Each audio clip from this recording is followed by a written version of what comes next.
जय श्री राम। बहुत स्वागत आपका आपके अपने बेहद खास कार्यक्रम में। मैं हूं आपके साथ आपका अपना डॉक्टर राज मिश्रा। सूर्य कर रहे हैं अपना राशि परिवर्तन। कहां जा रहे हैं? कन्या राशि में जाएंगे। कहां पर? बुध के घर में जाएंगे। और बुध एक बहुत इंपॉर्टेंट प्लैनेट है एस्ट्रोलॉजी में। अगर मैं बुध को लेकर के चर्चा करता हूं तो बुध कहे जाते हैं व्यापार के प्लैनेट, बुध कहे जाते हैं बुद्धि के प्लैनेट। जो नॉलेज हमने गेन किया है उसको यूटिलाइज कैसे करना है उसके प्लैनेट बुध कहे जाते हैं। सो कैसे क्या करना है क्या नहीं करना है ये सब बुध से ही मतलब। और उनके घर में सूर्य का जाना एक बहुत बड़ा परिवर्तन लेकर के आता है। तो क्या आपके जीवन में बड़ा परिवर्तन आने वाला है? इसी पर आज चर्चा करेंगे, लेकिन उससे पहले आपको एक राय दे देता हूं। सूर्य चेंज होंगे 16 सितंबर को चेंज करेंगे राशि और 17 अक्टूबर तक रहने वाले। अब आप एक बात सोचिए, अगर आप चाहते हैं श्री राम कथा, श्रीमद् भागवत कथा, श्री शिव महापुराण की कथा संगीत में आनंददायक और इच्छाओं की पूर्ति कराने वाली है और मेरे द्वारा हो तो आप उसके लिए मुझे कॉल कर सकते हैं, संपर्क कर सकते हैं और अपने यहां आयोजन कर सकते हैं। इस बार दीपावली पर नजर दोष, तंत्र दोष, प्रेत बाधा दोष निवारण के लिए विशेष यज्ञ कर रहा हूं जो कि आपके घर में मैं कराऊंगा वर्चुअली। तो आप उसके लिए मुझसे संपर्क कर सकते हैं। रात को 9 बजे, दोपहर को 12 बजे लाइव आता हूं। फ्री होता है, आप कॉल करके बात कर सकते हैं। पहले और बाद में बात करना है तो कॉल अपॉइंटमेंट लेकर बात कर सकते हैं। आइए, 2025 में पहली बार सूर्य के कन्या राशि में प्रवेश करने से क्या प्रभाव आपके जीवन में पड़ेगा। यहां पर जब प्रवेश करेंगे सूर्य तो शनि के साथ समसप्तक योग के अंतर्गत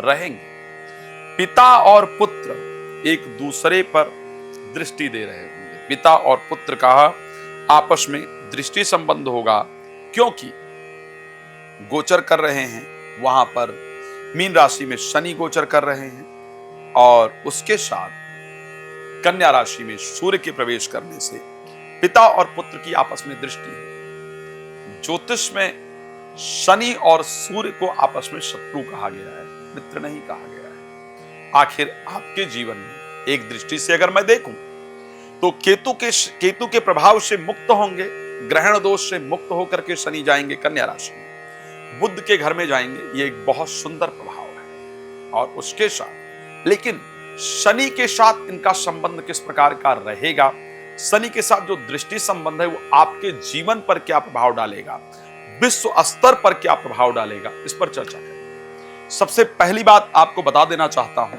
क्योंकि इस वर्ष के राजा और मंत्री दोनों सूर्य हैं। सूर्य का एक एक परिवर्तन, एक एक डिग्री का परिवर्तन हमारे जीवन में बहुत महत्वपूर्ण प्रभाव डालता है। अब अगर मैं मेष राशि की बात कर लेता हूं। मेष में 6th हाउस में जाएंगे पंचम भाव के स्वामी होकर के। पंचम भाव संतान, विद्या, बुद्धि का घर है। पंचमेश का शत्रु घर में जाना बहुत फायदेमंद नहीं कहा जाता, लेकिन सूर्य का 6th हाउस में जाना फायदेमंद है। क्या होगा? शत्रुओं को आप परास्त कर पाएंगे। किसी नए रिसर्च पर आप आगे बढ़ पाएंगे। कोर्ट कचहरी से रिलेटेड जो मुकदमा इत्यादि है उसमें सफलता प्राप्त कर पाएंगे। पर साथ में नींद आने में दिक्कत इत्यादि का जो योग है वो साथ में प्राप्त होगा। संतान का व्यवहार वैसा नहीं होगा जैसा हम चाहते हैं। मित्रता इत्यादि में खटास आएगी, लड़ाई झगड़ा होगा। मित्रता टूटने का योग, फ्रेंडशिप टूटने का योग बनेगा। क्या उपाय करना चाहिए उस पर बात करेंगे। पहले बात कर लेते हैं वृष के लिए क्या है। अब अगर हम वृष की बात करते हैं, यहां तो परिस्थिति अच्छी हो रही है। यहां तो चतुर्थ भाव के स्वामी होकर पंचम भाव में जा रहे हैं, लेकिन शनि के साथ दृश्य संबंध। एक तो बुद्धि तेज, प्रॉपर्टी इत्यादि से रिलेटेड जो मामले हैं उनमें दिक्कतें जो चल रही थी उसको सॉल्व करने वाले हैं। प्रॉपर्टी बेचने खरीदने से पैसा भी आएगा। बुद्धि इस प्रकार काम करेगी कि जो शत्रु अब तक परेशान कर रहे थे उनको हम परास्त भी कर पाएंगे। लेकिन महिलाओं, स्पेशली वो महिलाएं जो प्रेग्नेंट हैं, उनको जरूर ध्यान देना होगा। प्रेग्नेंट महिलाओं की प्रेगनेंसी में दिक्कत का योग है। दूसरी चीज, क्योंकि पंचम भाव पुत्र है, पुत्र और पिता के संबंधों में इस टाइम पर थोड़ा गड़बड़ी पैदा करेंगे। उस पर एक बार हम चर्चा जरूर करेंगे और आपको बताएंगे। मिथुन राशि में आ जाते हैं, जहां पर चतुर्थ भाव के अंतर्गत जाएंगे, तृतीय भाव के स्वामी होकर के यहां पर क्या करने वाले हैं। जो लोग गांव, जिला, प्रदेश, देश से बाहर जाना चाहते हैं, उनकी यात्रा के संयोग बन जाएंगे। जो लोग स्थान परिवर्तन करना चाहते हैं, उस स्थान परिवर्तन का योग निश्चित रूप से बन जाएगा। नौकरी में बदलाव का योग बनेगा। उसके साथ साथ अगर प्रॉपर्टी से रिलेटेड या वाहन से रिलेटेड कोई मामला कोर्ट कचहरी में चल रहा था, तो मामला आपका सॉल्व हो जाएगा। और जो इस बीच में डेट पड़ने वाली है, वो डेट आपके फेवर में जाएगी। वहां आप देखेंगे कि जज द्वारा अप्रत्याशित डिसीजन आपके पक्ष में दिया जाएगा। लेकिन सीनियर्स के साथ उलझन रहेगी भाई। वहां पर बहुत सावधानी के साथ, जो सीनियर्स आपके साथ काम कर रहे हैं, उन सीनियर्स के साथ बहस करने की बिल्कुल कोशिश ना करें। बहुत सावधान, बहुत पोलाइट उनके साथ बिहेव करने की कोशिश करें, आपके लिए फायदेमंद है। अगर मैं आगे चलने का प्रयास करूं और मैं बात करूं कर्क राशि को लेकर के, कर्क राशि में थर्ड हाउस के अंतर्गत सूर्य का प्रवेश एस्ट्रोलॉजिकली बहुत बेहतरीन कहा जाता है। सेकंड हाउस के स्वामी का थर्ड हाउस में जाना फायदेमंद है। इन्वेस्टमेंट होगा, इन्वेस्टमेंट से लाभ होगा। अगर एंजाइटी में आपकी राशि कर्क है और आप एंजाइटी में हैं, डिस्ट्रैक्शन में हैं, फोबिया है, नेगेटिविटी है, पुरानी सोच बहुत परेशान कर रही है, तो इन सभी चीजों से आप बाहर निकल करके आएंगे। आपका कॉन्फिडेंस लेवल वापस आएगा। आपके मन में प्रसन्नता रहने वाली है, नकारात्मकता खत्म होने वाली है। लेकिन एक प्रॉब्लम भी होगी, और वो प्रॉब्लम ये है कि जो छोटे भाई बहन हैं या छोटे भाई बहन जैसे लोग जिनको हम मानते हैं, उनके अंदर एक अजीब प्रकार का ईगो और अहंकार उत्पन्न होगा। ईगो अहंकार उत्पन्न होने के कारण उनके साथ संबंधों में खटास आने का संयोग बनेगा। उसको सुधारना इंपॉर्टेंट है। बात कर लेते हैं राशि सिंह राशि कर्क को लेकर के क्या परिस्थिति होगी। सेकंड हाउस के स्वामी, क्षमा चाहूंगा, राशि कर्क हम बात कर चुके हैं, राशि सिंह की बात कर लेते हैं। आपके स्वयं के राशि स्वामी हैं, सेकंड हाउस में जाकर के गोचर करेंगे। सेकंड हाउस में गोचर करने के कारण सेकंड, एक तो परिवार के प्रति बहुत मोह बढ़ेगा, परिवार के साथ समय बिताने की इच्छा रहेगी। आपकी शब्द जो है, जो आपकी शब्दावली है, ध्यान रखिएगा, बड़ी बड़ी अट्रैक्टिव हो जाएगी। जो लोग सोशल मीडिया पर काम करते हैं, फिल्म इंडस्ट्री में काम करते हैं, मीडिया इंडस्ट्री में काम करते हैं, पॉलिटिकल इंडस्ट्री में काम करते हैं, या जिनका जो प्रोफेशन है वो स्पीकिंग से रिलेटेड है, ठीक है, ऐसे सभी लोगों के शब्दों में बहुत डिफरेंट चेंजेस आएगा। और वो चेंजेस आपको दिखेगा, आपके द्वारा बोली गई बात इत्यादि वायरल हो, या आपके द्वारा कही गई चीजें लोगों को काफी प्रभावित करें। आपके बातों से एक पॉजिटिव इंपैक्ट पड़ेगा और वो आपके लिए बहुत फायदेमंद होने वाला है। तो ये एक मुझे लगता है अच्छी चीज है। इंटरव्यू इत्यादि के अंदर सफलता प्राप्त होने वाली है। इन्वेस्टमेंट को लेकर के भी ये मौका बहुत बेहतरीन रहेगा, क्योंकि इस टाइम पर बुध का और सूर्य का राशि एक्सचेंज होगा। सूर्य जाएंगे बुध के घर में, बुध आएंगे सूर्य के घर में। ये एक्सचेंज बहुत शानदार है। तो फाइनेंस की अगर दृष्टि से देखें तो बहुत फायदेमंद है। लेकिन परिवार में सबके अंदर परिवर्तन आने से, परिवार के अंदर हर व्यक्ति के अंदर एक डिफरेंट चेंज हो जाएगा। परिवार में हर व्यक्ति अपने शब्दों में ईगो को दर्शाएगा। वो एक प्रॉब्लमैटिक परिस्थिति है। पारिवारिक रिलेशन को सुधार करके रखना है और अपने शब्दों पर आपको बहुत कंट्रोल रखने का प्रयास करना है। एक बात और कह रहा हूं, इसको नोट कर लीजिएगा जो इंपॉर्टेंट है। 16 अक्टूबर से लेकर के और 16 सितंबर से लेकर के 17 अक्टूबर के बीच में अगर हम बात करें तो इस समय पर ऐसी परिस्थिति होगी कि आपके बाएं आंख के अंदर प्रॉब्लम निश्चित रूप से होगी। इसको ध्यान रखिएगा।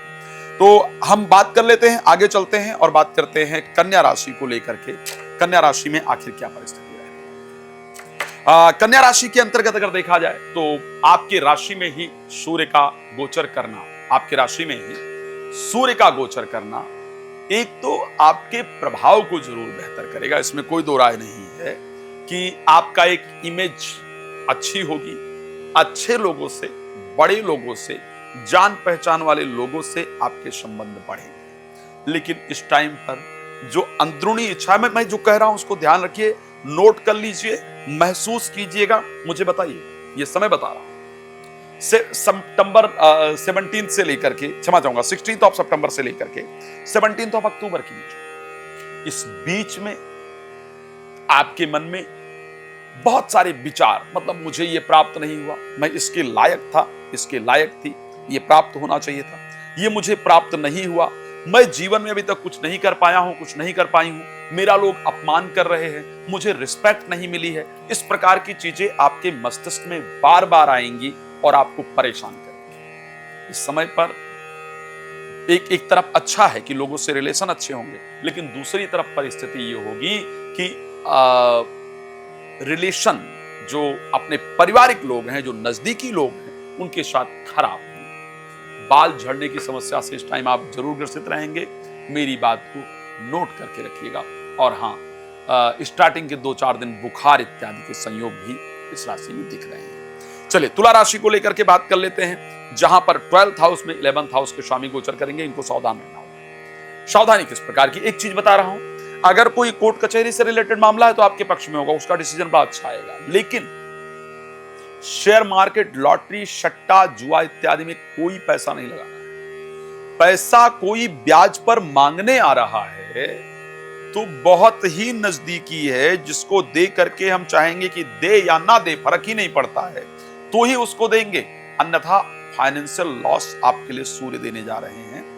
बी केयरफुल, सूर्य को जल जरूर रोज देते रहिए। बात कर लेते हैं वृश्चिक राशि को लेकर के, जहां पर 11th हाउस में सूर्य का होना और 10th हाउस के स्वामी का होना शानदार है। शेयर मार्केट, लॉटरी, सट्टा से लाभ तो होगा ही, जो काम किया था उसके जो पैसे आपके रुके हुए थे वो पैसे आपके मिल जाएंगे। जिन लोगों के साथ काम किया था, कुछ लोग थे मिसअंडरस्टैंडिंग के कारण संबंध इत्यादि खराब हो गए थे, टूट गए थे, वो संबंध दोबारा बनेंगे। काम छूट गया था कंपनी का, वो दोबारा आपको मिलेगा और आपको फायदा होने वाला है।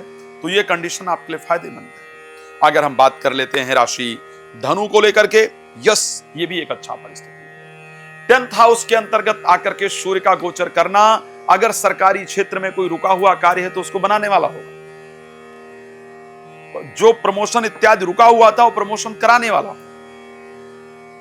नई नौकरी के लिए जो सर्च कर रहे हैं वो दिलाने वाला। लेकिन एक बात ध्यान रखिए, सूर्य 10th हाउस में आकर के आपको आपके अधिकार की प्राप्ति कराएंगे। जो बच्चे गवर्नमेंट जॉब के लिए बहुत दिन से प्रयास कर रहे हैं और नहीं हो रहा था, रिजल्ट आने वाला है तो पक्ष में आएगा, और इस बीच में कोई पेपर हुआ तो भी आपके पक्ष में आएगा। लेकिन एक बात ध्यान का रखने वाला है, नौकरी कर रहे हैं तो या व्यापार कर रहे हैं तो उलझिए मत, साथ में काम करने वालों से बिल्कुल मत उलझिए, सीनियर से मत उलझिए, नहीं तो 10th हाउस में सूर्य इतना ईगोइस्टिक बना देते हैं सीनियर को ना, कि उनके दिल पर आपकी कही हुई अच्छी बात भी लग जाती है और वो आपको निकालने के लिए सारे षड्यंत्र कर लेते हैं। तो इसलिए प्लीज बी केयरफुल, उलझिए मत। ओके, चलिए मकर राशि के अंतर्गत बात कर लेते हैं, जहां पर 9th हाउस के अंतर्गत होंगे। धर्म को लेकर के कट्टर होने से आपको बचने की आवश्यकता है, धार्मिक चीजों को लेकर। हाँ, एक बात और कह रहा हूं, बिल्कुल ध्यान से सुन लीजिए। मकर राशि के अगर आप इस बीच में कुछ नया सीखना शुरू करने वाले हैं ही, कोई नया कोर्स आप स्टार्ट करें कि ये मेरी प्रोफेशनल लाइफ के लिए अच्छा होगा, ये मुझे करना ही चाहिए, इसके करने से मुझे रिजल्ट अच्छा मिलेगा। अपने प्रोफेशनल लाइफ को और बेहतर बनाने के लिए, अपने स्टेटस को और बेहतर करने के लिए आप कुछ नया इस बीच में सीखना शुरू करेंगे। इस बीच में आपको अपने स्वाभिमान को लेकर के भी चिंता रहने वाली है कि मुझे स्वाभिमानी होना है, मेरे लिए इंपॉर्टेंट है, मुझे कोई ऐसे नहीं टॉर्चर कर सकता या मुझे कोई ऐसे नहीं परेशान कर सकता।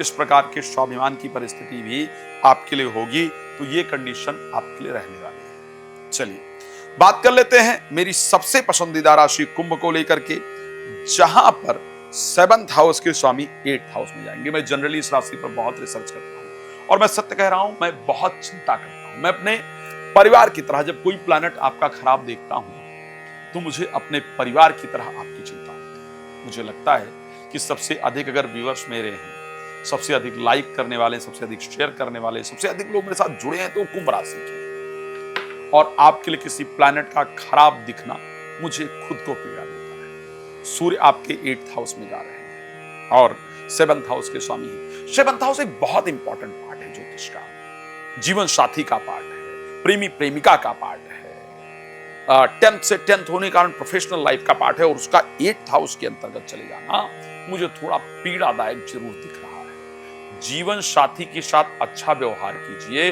जीवन साथी का प्रॉपर देख रेख रखिए। इस समय पर जीवन साथी के साथ प्रॉब्लम होने का योग सूर्य बनाएंगे, इसलिए प्लीज टेक केयर। आपको ध्यान रखने की आवश्यकता है जीवन साथी का। मैं एक बात बता दूं, जब भी मैं देखता हूं इस प्रकार के प्लैनेट, मैंने कुंभ के लिए एक्चुअल में सूर्य को ये देखते हैं, मैंने अपने संस्था में आदेश दिया है कि सूर्य के लिए जो कुंभ राशि के लोग हैं उनका उपाय प्रारंभ कर दिया जाए। तो स्पेशली मैं कुंभ राशि आपके लिए प्रत्येक रविवार को सूर्य शांति के लिए, जो सूर्य की आयुर्वेदिक औषधि है उसके द्वारा यज्ञ करके कुंभ राशि पर सूर्य का नेगेटिव इंपैक्ट ना पड़े, यह मैं रोज करने वाला हूं, हर रविवार को करने वाला हूं। और प्रतिदिन भी आपके लिए सूर्य की पूजा हमारी तरफ से होगी। तो आप चिंता मत कीजिए, मुझे आपके लिए फलादेश अच्छा नहीं दिख रहा है, लेकिन मेरी तरफ से आपके लिए पूजन जरूर होगा, क्योंकि आप मेरे परिवार हैं और आपको नुकसान नहीं होगा। आप चिंता मत कीजिए, आप बस सूर्य को रोज जल देते रहिए, जीवन साथी के साथ अच्छे व्यवहार रखने का प्रयास कीजिए। लेकिन एक बात कहना चाहता हूं, स्पेशली पैसा कहीं फंसा हुआ था तो वो पैसा आपका वापस आ जाएगा, इस प्रकार का योग है। चलिए राशि मीन के लिए बात कर लेते हैं, जहां पर 7th हाउस में जाएंगे सूर्य। तो सबसे पहले तो जीवन साथी के साथ प्रेम से व्यवहार कीजिए। उनको बहुत क्रोध आ रहा होगा, शांति से उनकी बात को सुनिए, समझिए और समझ लीजिए कि ये जो 1 महीने का समय है ना, 16 सितंबर से लेकर के 17 अक्टूबर तक का, इस बीच में उनको बार बार गुस्सा आएगा, उनके व्यवहार में चेंजेस आएगा, चाहे वो प्रेमी प्रेमिका है या जीवन साथी, दोनों ही जीवन साथी हैं। तो इस टाइम पर अवॉइड कीजिए, ठीक है, आप तू सही मैं गलत, यही मान लीजिए। वो मैंने कई बार एक दोहा, एक शायरी कहता हूं कि कुछ कह गए, कुछ सह गए, कुछ कहते कहते रह गए, तू गलत में सही, इसी खेल में पता नहीं कितने रिश्ते ढह गए। तो हमें रिश्तों को ढहाना नहीं है, हमें इस समय पर आप ही सही है, मान लेता हूं, मान लेती हूं करके बात को हटा देना है, ताकि हमारे रिश्ते खराब ना हो। ध्यान रखिएगा। आप सबसे रिक्वेस्ट करूंगा, सूर्य की परिस्थिति के लिए, जिन जिन के लिए मैंने ठीक नहीं बताया है, सूर्य को जल देते रहिए। क्या करना चाहिए विस्तार से अपने लिए, अगर उसके बारे में जानना चाहते हैं तो मुझे प्लीज कॉल कर सकते हैं, नंबर आप सबके सामने है। भगवान आप सबको प्रसन्न रखे, मेरी शुभकामना है। रात 9 बजे, दोपहर को 12 बजे लाइव आता हूँ, प्लीज जुड़ जाइए। राम कथा, भागवत कथा, शिव महापुराण की कथा आप कराना चाहती हैं अपने क्षेत्र में, या आप चाहते हैं कि मैं आपके घर इत्यादि आकर के वास्तु विजिट करूं, या वहां नेगेटिविटी है या पॉजिटिविटी है उसको मैं देखूं, तो प्लीज मुझे कॉल कर सकते हैं। धन्यवाद आपका जुड़ने के लिए। जय श्री राम।